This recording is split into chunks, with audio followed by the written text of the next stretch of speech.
Hello everyone, I am here with the lovely Louise from Save Our Rights to have a little chat about something that it just will not go away.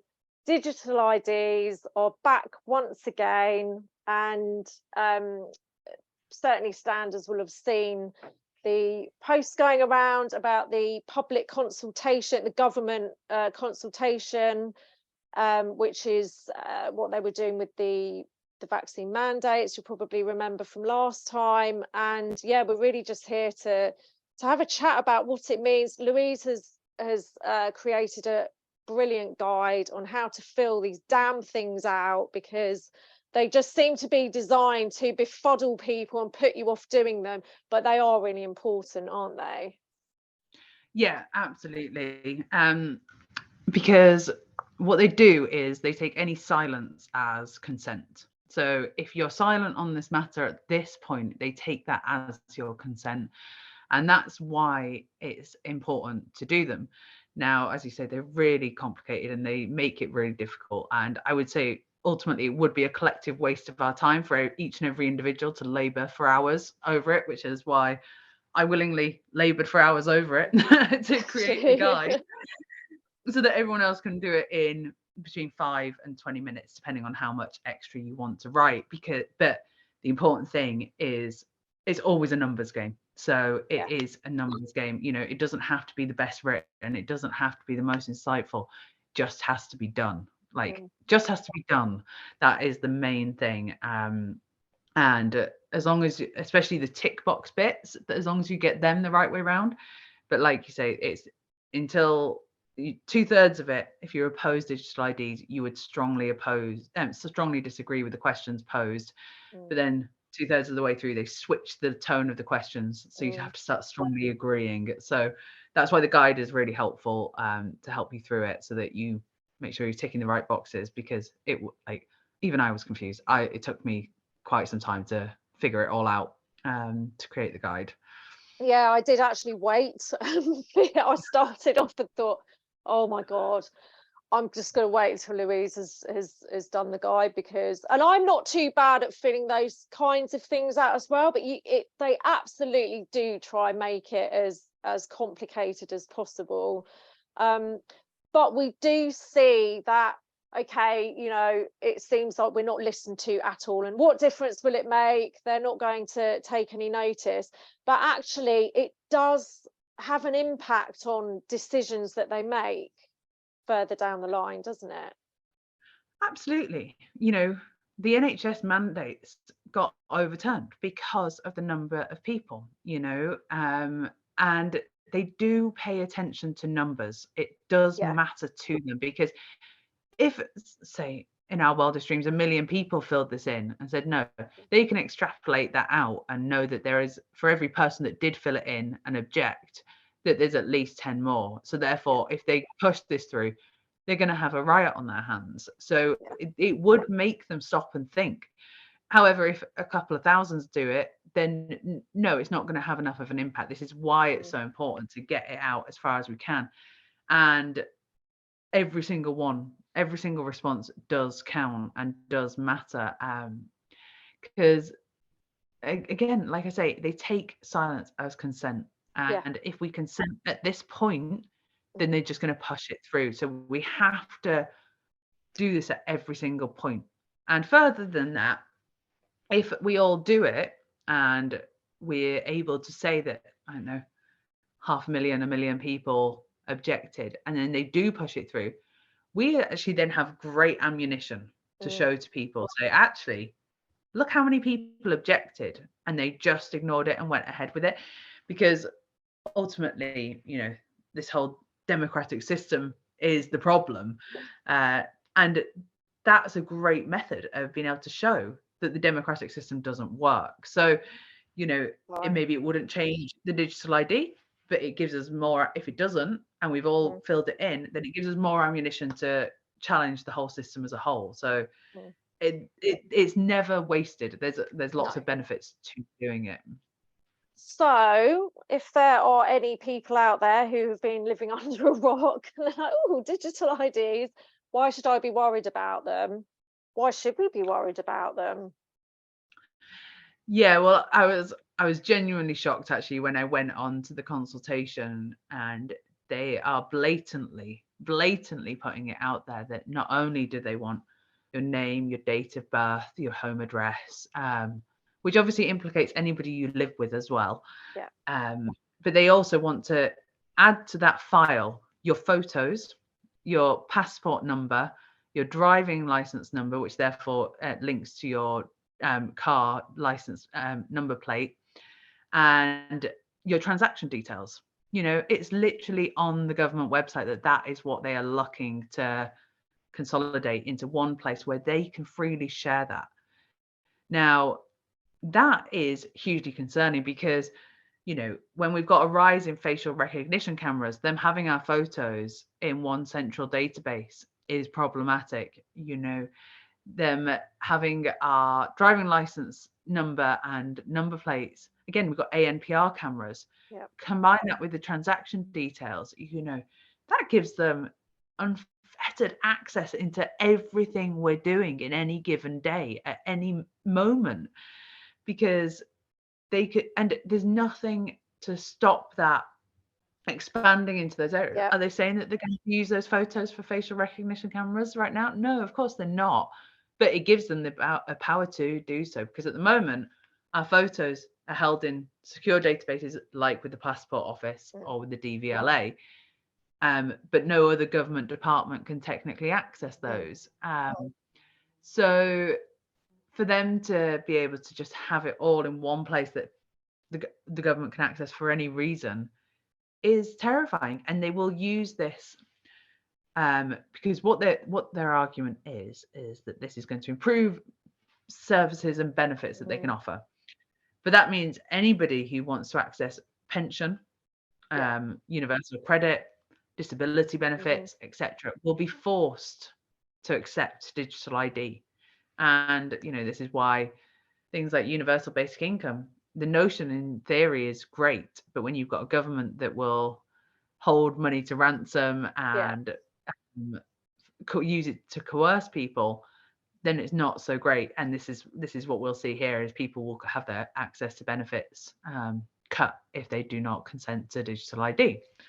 So it's people, all very Chinese sounding, isn't it? This whole kind of digital everything where you are literally tracked and traced. You've got the whole, they're clearly heading towards this social credit score system, and like you say, they can expand it to include anything. We've heard that there could be vaccination status on there, which is any vaccine out there. You know, it's not just necessarily the COVID ones, it's whatever.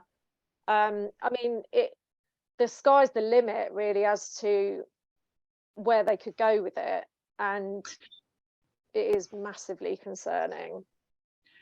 it is, and a big part of the problem is here in the UK we have no accountability. There's no checks and balances, and we have no method to hold anyone to account. So I believe it's Lithuania.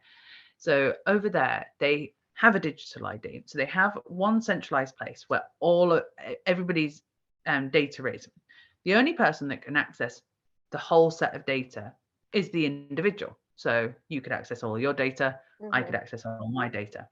Now, if the government needs it for whatever reason, for example, they're issuing you a new driving license, the driving license section can access the bits it needs to do so. However, every single access to your personal data, you can see a log of.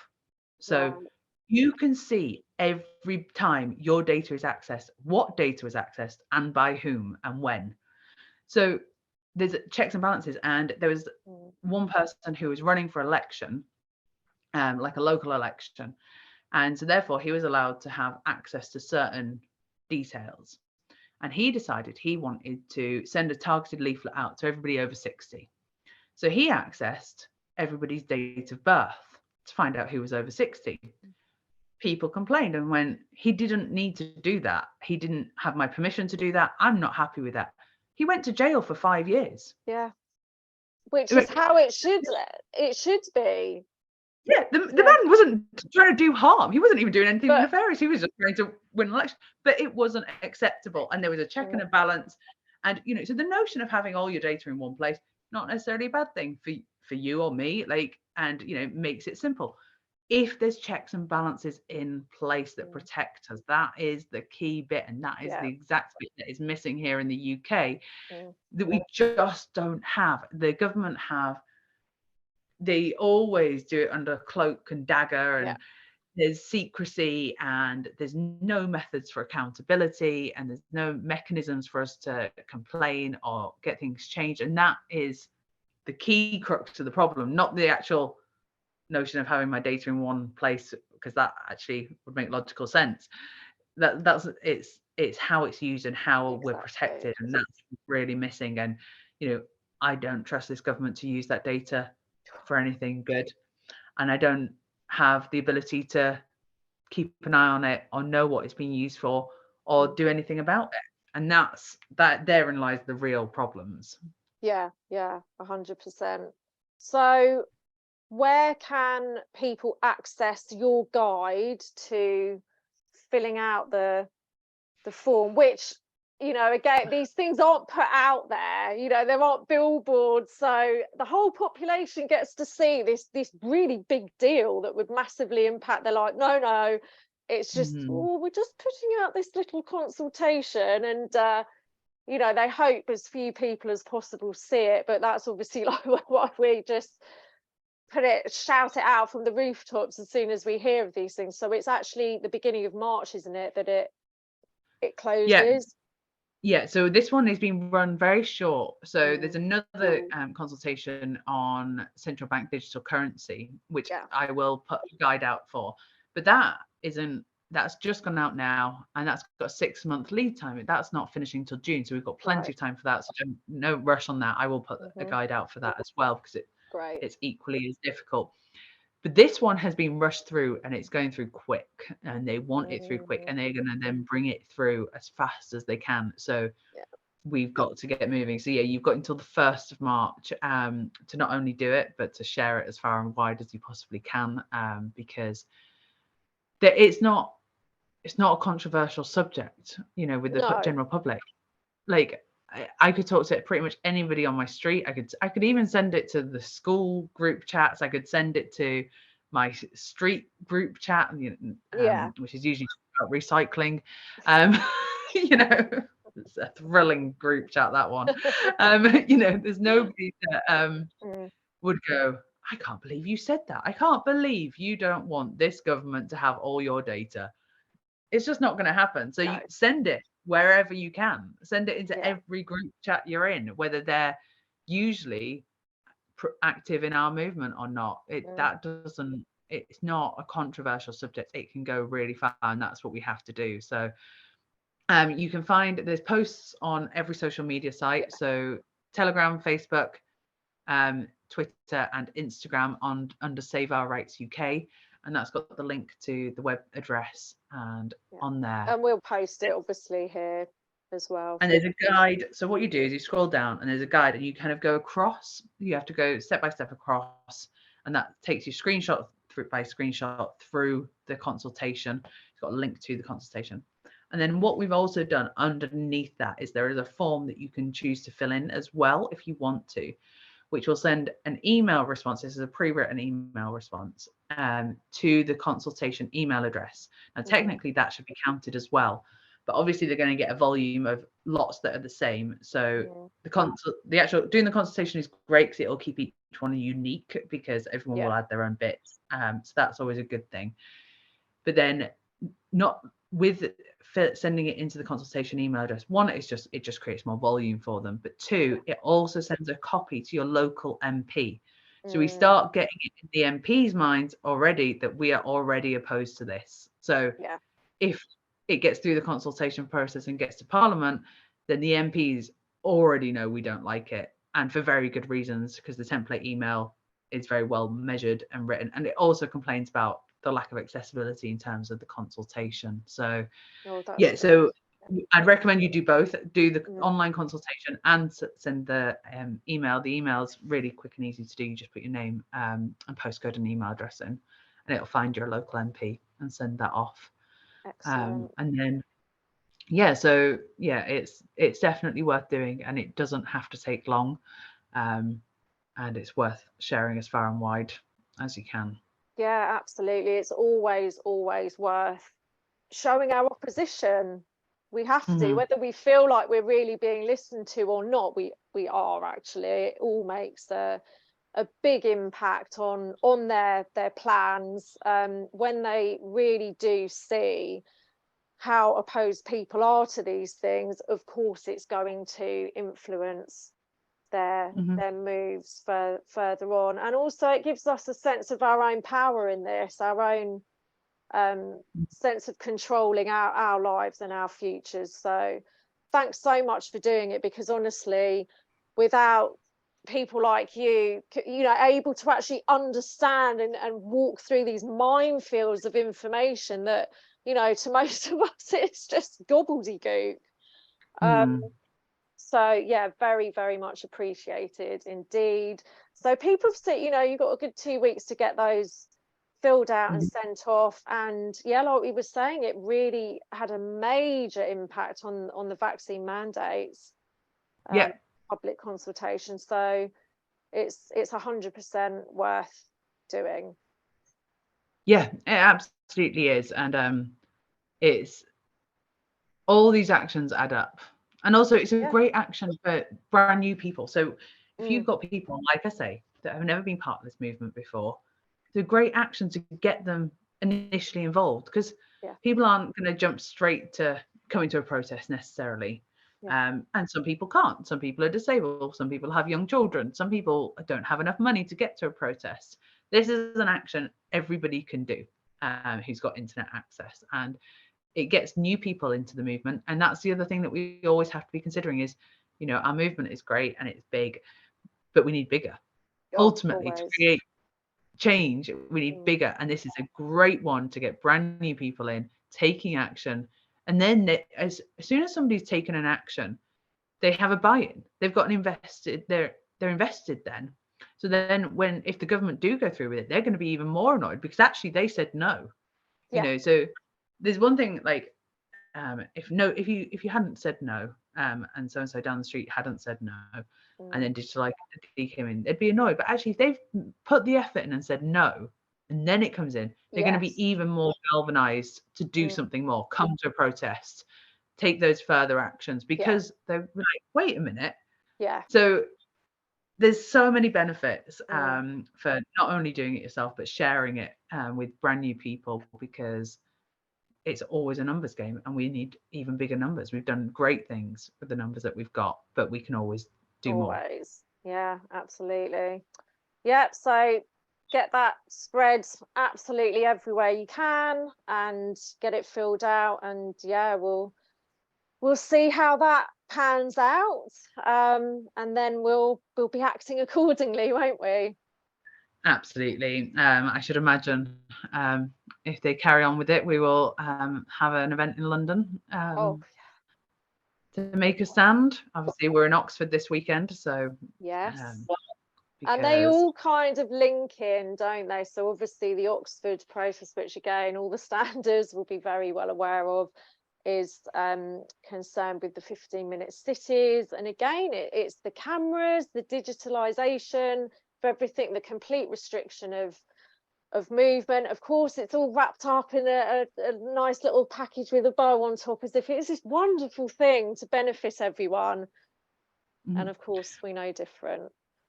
Absolutely. And this is the thing, again, it all comes down to motives, intent, execution, and accountability. You know, of course, nobody's going to complain about the notion of having resource within 15 minutes walking of their house. Great, cool, but you can't enforce it in that manner. Like, you can't do that. Like, you know, good city planning, all good. Like, enforcing it, no. Like, that's just nonsensical and draconian. But again, they couldn't do that without access to your data. Yes. They can't do that without access to your data, because if they don't know whose driving license is whose and whose cars are whose and where your address is, well, they can't do anything. So it's they're going to be accessing your data, and if digital IDs go through, then it's even easier for them. Oh, yeah. And if they've then got your transaction details, maybe they could just take the fines straight from your bank. So there's no getting away with not paying your fines, because they can see your transaction data and they can restrict your benefits, and because everything will be in one place. So, at this point, lots of people refuse to pay these fines, but potentially with digital ID, that wouldn't actually be an option. You wouldn't have a choice to not pay. And which is so concerning. That's why this really does just have to be nipped in the bud. And so as soon as they're attempting to introduce these things, that's why we've got to be there very visibly and loudly, and showing that opposition. Always loud. Always loud. Which of course they're trying to stop. I just wanted to ask you very quickly, so obviously the House of Lords turned down the was it the latest phase of the public order bill? So how does that actually? So the problem is that the House of Lords it's essentially a protest on their part. It doesn't technically carry any weight. So the House of Commons can reject their rejection. Is what they can do. If something had originated in the House of Lords and then the Lords say no, then it never goes to the House of Commons, and the House of Commons can't overturn it. But this originated in the House of Commons, so the Lords' rejection, again, it will make the government stop and think, but ultimately they can reject it. So it will be interesting to see what they do now, because the House of Lords, for example, they put up a big fight in terms of the Covert Human Intelligence Sources Bill back in 2020. This was late 2020. There was this bill about what covert human intelligence sources could do, which wasn't limited to anything. So they could essentially murder, was the conclusion. And the House of Lords really tried to put in a clause saying, how about they can't kill people? And the government rejected it. And it was quite something. It's just words fail, really. But I wondered how that whole thing is going to play out, because they're desperate, aren't they, to shut down that protest, because they know what's coming. They do know that actually, a little bit further down the line, there will be millions and millions of people wanting to protest. So they're quite desperate to curtail that if possible. The thing is, they can try. But as we saw back in June 2021, they came to my house 2 days before that protest to try and arrest me. Even if they had arrested me, it would have still happened. It would have still gone ahead. In fact, it would have probably been even bigger if they had managed to arrest me.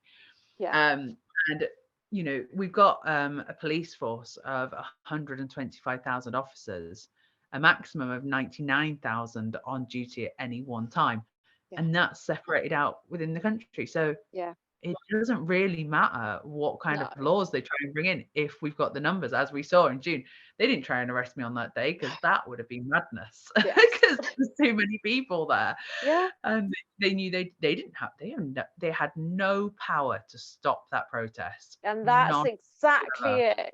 And that's the nature of protest, is that it's protesting, so forget the law and so on and so forth. It's going to happen anyway. But so hoping to see lots of you in Oxford. And I'm going to post the links to the website down below. And so thank you very much once again. And see you there. Take care. Thanks, everyone. Bye.